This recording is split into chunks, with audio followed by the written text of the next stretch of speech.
TV7 Israel News is made possible thanks to your generous donations. Shalom, good evening. This is TV7 Israel News, broadcast to you from Jerusalem. And in today's top stories, Palestinian rocket fire from Gaza toward Israel's southern communities draws in response IDF retaliatory airstrikes. The IDF and U.S. Central Command conclude their largest joint military exercise in history.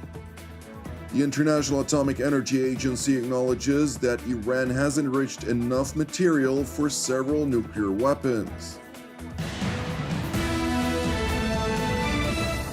Hostilities between Israel and the Islamist Hamas and Iranian proxy Palestinian Islamic Jihad exacerbated overnight following the deadly clash yesterday in which IDF, ISA or Shin Bet, and Border Police Special Operations Forces battled with a Palestinian Islamic Jihad cell in Jenin, killing at least 9 of its operatives.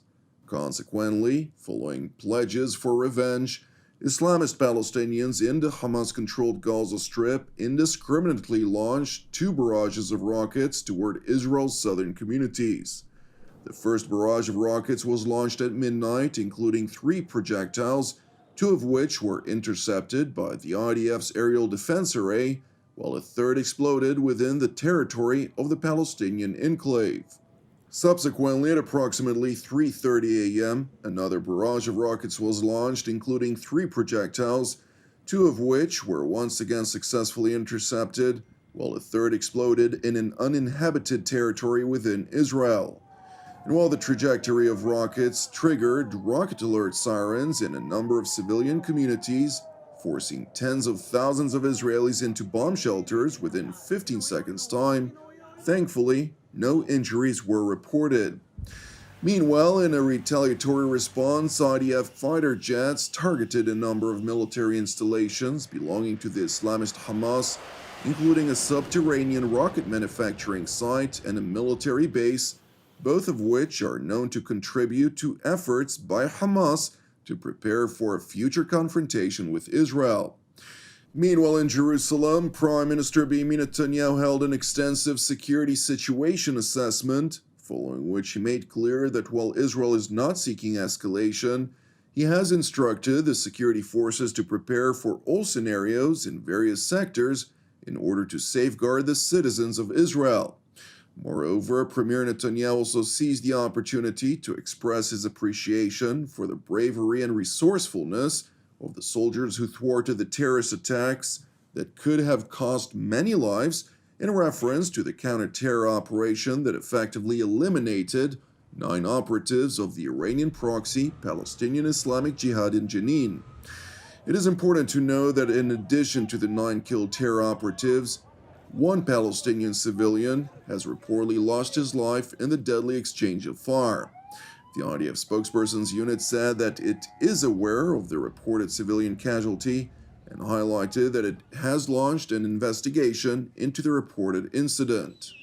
Meanwhile, in the West Bank city of Ramallah, the Palestinian Authority held a press conference following the Israeli counter-terror operation in Jenin, during which a senior advisor to Palestinian President Mahmoud Abbas announced that it has decided to retaliate against Israel over the deadly activity by immediately suspending all security coordination with Israeli security forces.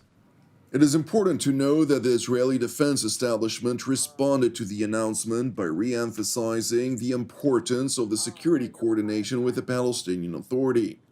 In tandem, the IDF also announced that it deployed additional troops to the West Bank districts of Judea and Samaria to ensure a heightened state of preparedness in the event that the situation would escalate. Nevertheless, according to a senior Palestinian Authority official who spoke to TV7 on condition of anonymity, prospects of implementing the announced termination of security coordination is highly unlikely. The official stressed that the Palestinian leadership understands full well the benefits of the coordination mechanism, and while the announcement was made, a decision to implement would ultimately be up to the Palestinian President Mahmoud Abbas. Meanwhile, in Washington last night, prior to the rocket fire that was directed toward Israel, The U.S. State Department called on both Israel and the Palestinian Authority to work toward de-escalation. We are aware of the reports that today in Jenin, at least 10 Palestinians, including militants and at least one civilian, were killed and over 20 injured during an Israeli Defense Force counterterrorism operation against a Palestinian Islamic Jihad cell. We recognize the very real security challenges facing Israel and the Palestinian Authority and condemn terrorist groups planning and carrying out attacks against innocent civilians. We also regret the loss of innocent lives and injuries to civilians and are deeply concerned by the escalating cycle of violence in the West Bank. I want to underscore the urgent need for all parties to de-escalate, to prevent further loss of civilian life, and to work together to improve the security situation in the West Bank. Palestinians and Israelis equally deserve to live safely and securely. The State Department's deputy spokesman was further asked about the joint U.S. Central Command and IDF military exercise Juniper Oak 23, which concluded yesterday, whether it aimed to prepare for a military confrontation with the Islamic Republic of Iran amid suspended negotiations related to the 2015 nuclear agreement or JCPOA. So we have been quite clear for quite some time that the JCPOA is not on the agenda, and it is not on the agenda because of the Iranian regime. The Iranian regime killed the opportunity for a swift return to full implementation of the JCPOA in September, when they turned their backs on the deal that was on the table. And since September, our focus has been on standing up for the fundamental freedoms of the Iranian people and countering Iran's deepening partnerships with Russia and its support of Russia's barbaric and unjust war in Ukraine. On the specific piece about joint exercises, I will let my colleagues at the Pentagon speak to that specifically. It is worth noting that while the Pentagon did not explicitly mention Iran in its statement, it listed all of the tools which were utilized in the joint U.S.-Israel military exercise, which, if directed toward the Islamic Republic's military and nuclear installations, it would undoubtedly incapacitate both arms of Tehran's capacity to act in an effective manner. This exercise was the largest U.S.-Israel partnered exercise in history. Juniper Oak integrated U.S. and Israeli fifth-generation fighter assets, the USS George H.W. Bush Carrier Strike Group, command and control elements, rescue and refueling aircraft during a long-range, large-force exercise that included live fire exercises with more than 140 aircraft, and roughly 6,400 U.S. troops alongside more than 1,500 Israeli troops participated in the exercise. Meanwhile, on board the USS George W. Bush aircraft carrier, IDF Chief of General Staff Lieutenant General Herzi Halevi highlighted that both Washington and Jerusalem see eye to eye the threats in the region. Israel and the U.S. share the same values. The IDF and the U.S. CENTCOM see eye to eye the threats on this area. Juniper Oak 2023 exercise has raised our level of planning and level of implementation of combined operations. Israel knows how to defend itself, but it is always good to have our best partner here with us and to learn one from each other. This interoperability strengthens our ability to cope with a range of security challenges over the area. I would like to express my great appreciation to CENTCOM commanders and soldiers who were with us this week, and especially to General Kurila for a wonderful partnership. We were good, we are getting better. CENTCOM Commander General Michael Kurila, for his part, praised the operational success of the joint military exercise while further highlighting the U.S. Central Command's effective ability to deploy large forces to the region very quickly in response to any crisis.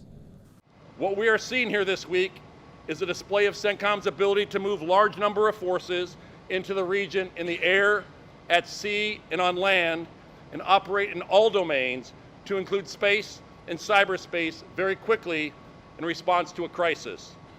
And we can do so on behalf of and alongside our partner forces.